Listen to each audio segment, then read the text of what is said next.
Joining us now, an old friend of the program and mine, Dr. Sebastian Gorka, military and intelligence analyst, former deputy assistant to the president, who exited the White House on Friday. Dr. Gorka, Sebastian, how are you? Good to talk to you. I'm very well. Greetings, Laura. Let's talk about your departure. The White House came out and said, basically, with not so many words, that you were let go. You didn't resign. And there was some pushback from within about your resignation letter. You heard the Tillerson comments that you just don't know what you're talking about. The Make America Great agenda is underway, and it's being pursued, and this is just sour grapes. What's your response to that?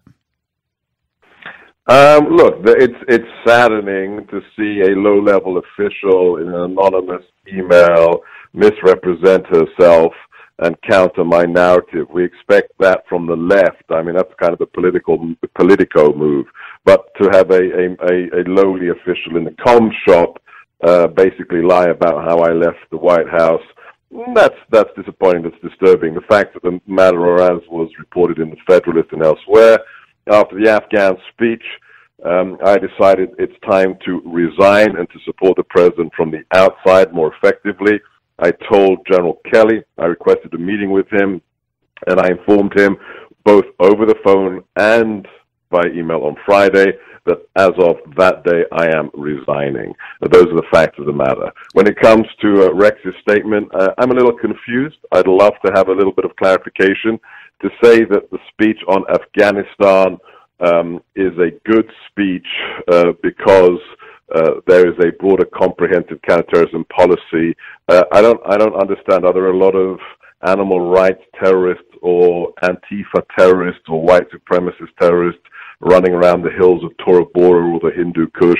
If there are, Rex Tillerson knows more than every terrorist expert in the world. The problem with Afghanistan, the reason we went to Afghanistan is because 3,000 Americans were killed by radical Islamic jihadists in New York, in Washington, and in Shanksville, Pennsylvania. That's the bottom line. That's why we went. The fact that the president's message is being diluted by those left inside the building should be of concern to all people who want to make America great again. Well, you know, I'm completely with you on this Afghanistan nightmare. I mean, I'm an economic nationalist, a populist. You know, I was Reagan conservative, worked in the Reagan administration, and I think all administrations, when they start getting their feet wet, getting into the political machinations of Washington, they make mistakes. And so there are definitely things that you look back and say, oh, well, we would have done that differently, or would have rolled this one thing out differently, wouldn't have trusted McConnell to do this. I mean, there's a lot of stuff you can look back and say, yeah, do this, that, and the other thing differently. But to push the agenda that President Trump ran on successfully, from your vantage point, what is accomplished by writing the resignation letter that you did? Because for a lot of people, it was, I think they saw it and they're like demoralized. The Make America Great agenda is dead, basically. That's demoralizing to people. So what do you accomplish? I find it very strange that a lot of people have left this administration and not said why they've left. I find it so peculiar. That's a good point. I'm a politically... That's actually a good point. It's kind of just honest. This is what happened. I didn't like what was going, and this thing's going down the tubes. I mean, I'm a politically appointed commissioned officer of the president. That's what I was. So, I'm a deputy assistant. You know better than anyone else. That's not just a government employee. Big deal. That's a political appointment. Yep. No, it's just a political appointment. So I'm there to support his mission. And the president reached out to me on Saturday. He said he's going to stay on message and that he hopes I can support him from the outside. And yes, that's absolutely what I'm going to do. But not to explain to everybody out there, my supporters, my followers, the people who chose the MAGA agenda on November the 8th, I think that's not only ungentlemanly and unseemly, it's morally not right. I want people to understand we will win. Mm-hmm. The people in the White House who are there, who probably would have been there had Hillary won, they don't represent the MAGA agenda. And the message needs to be sent very clearly. Steve Bannon, myself, people like you, we wished for so long you come into the building, but you don't. It doesn't matter. Mm-hmm. We are going to support the president and make the things that he stands for happen, whether we're picking up a government paycheck or whether we're a private citizen. And I wanted people to understand that. There is some good stuff, really good stuff happening in one area which is so important, and I know you and I have talked about it before, which is the issue of trade. Bob Lighthizer, Wilbur Ross, Stephen Vaughn, I don't think we've had a better group of people who are... Navarro. Oh, gosh. This is just like the dream team. I mean, Navarro is more of an academic, but Lighthizer, I worked with him. I was a white-collar criminal defense attorney at Skadden Arps, and he was head of the trade group. So he was like a god at Skadden because he was deputy USTR for Reagan at the youngest age ever for any deputy USTR. The guy just knows every trade agreement by heart. He's unbelievable. So we have the best people in place in the trade arena. No doubt about it, than we've ever had, I think, in the history of the United States, including during the Reagan administration. They are doing good things there. And I want people to understand this. These individuals are working really hard to ensure that these trade deals are good for the American people and that the gaming of this system on a global level ends. To the extent that we can make it end, it ends under Trump. So there is good stuff happening there, and I don't think Gary Cohn and I don't think others in the White House have been able to stop that. Am I correct in that? Because that is what my direct reporting tells me. Look, I was put on those trade policy commission meetings, so I was there, and I before I left, I watched Ambassador Lighthizer, I watched Peter Navarro. They are stars. Bulldogs. Mm-hmm. Oh my gosh! And they will not give 1 inch. The fact that we pushed through this 1301 investigation. Oh, it's great, China. Massive. I mean, no, huge. Never been done before. Never done before. We will defeat ISIS. I mean, they will be, a sheet of glass soon. Mm-hmm. But the bigger problem is China. The economic warfare that they are executing right now. As we are giving this interview, they're stealing millions, if not billions, worth of intellectual property from American interests and from the American taxpayer. So it's massive. But there is resistance. There is resistance inside the building.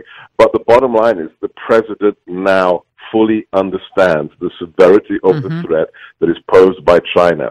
And as long as we have people like yourself on the outside and people like Peter and the ambassador on the inside, that agenda will be realized. Yeah, I think we're in really good shape on that, I have to say.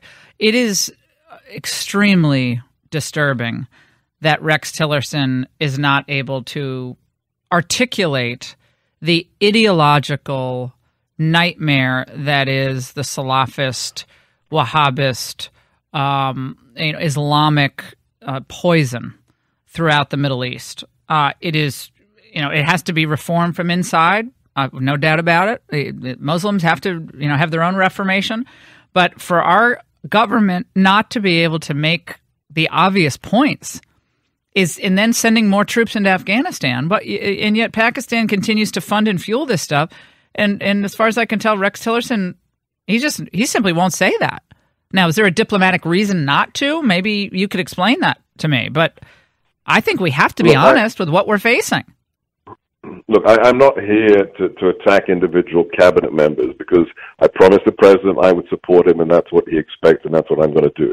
But the fact is, Rex Tillerson and everybody in the administration who has a foreign policy or national security remit, I don't care what level they're at, just read the president's speeches from Riyadh and his joint session to Congress. I know the men that wrote those speeches and the one lady that wrote one of those speeches. Mm-hmm. It could not be clearer. He didn't back down. He didn't dilute. He doubled down. He said in front of the Arab Muslim world, this is an evil ideology. And he said, quote, you must drive the extremists from your places of worship, from your communities. To Congress, he said, radical Islamic terrorism is the threat. Rex Tillerson and everybody in the administration should go back right now and read those texts. And if the people that are writing the next president's speech want to do something else, they need to remember why he was elected. 3 reasons, Laura. You know as well as anybody. 3 reasons. The wall. Number 1. The wall. Unleash the American economy. Mm-hmm. And lastly, destroy the threat of radical Islamic terrorism. It's like Reagan. Reagan had 3 messages. Make Americans proud again, fix the economy, and defeat the Soviet Union. We have to stay on message because that's what the American people voted for. I have a question for you, Sebastian. We're talking to Sebastian Gorka, part of the White House, writing a blistering letter on Friday about his concerns about the Make America Great agenda, and people from within the administration who don't want it to succeed have a different, more globalist view of things. Who's safe that's left in the administration? I mean, our old producer, Julia Hahn, she's kind of a lower level person, but she was in there. And then you got Stephen Miller, and he's like writing speeches. But is there anyone left inside the White House other than Navarro, who's kind of one of the originals? I guess Kellyanne, but she's kind of off doing her media thing, I guess. But it doesn't seem like there's a lot of people left. Yeah, this is a question. A friend of mine from inside the White House called me yesterday, and he need said, a support group or something. He has to reevaluate what he's going to do next, and we were talking about who he has to work with, and I thought for a second, who's left? And I came up with 4 names, 4 people of people who, at senior levels, right, who are associated with and are most vociferous in their support of the original agenda. If you look at the people who are fired in the National Security Council of late, that's a disturbing trend. Those are good people. The fact is that, yeah, good people. The numbers are dwindling, but it doesn't matter, because sooner or later the president will understand that the people associated with his victory have to be associated with him personally. I'm not saying I'm going to come back in. I'm not saying Steve's going to come back in. But sooner or later, the American people identify. I make a prediction that Bannon is coming back into the White House, by the way. I make a prediction that before 2020, Bannon's back. That's my view. Or he's going to he'll help run the campaign. Look, I mean, that whole thing. I mean, they're old buds. I mean, I don't know what went down there, but he's like part of the family. That's just, I mean, he's not really part of the family because they're never going to be fired. But David Bossy, yeah, these people don't disappear. No, these people don't disappear. Hey, and the president is loyal. If there's bureaucratic issues, okay, sometimes he gives into those. But on a personal level, he stays very loyal to his people. No. We just for good fun, Sebastian. We had a moment on Sunday where Rex Tillerson distanced himself from the president on the president's handling of Charlottesville. Let's listen. And the president's values?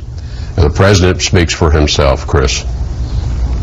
Are you separating yourself from that, sir? I've made my own comments as to our values as well in a speech I gave to the State Department this past week.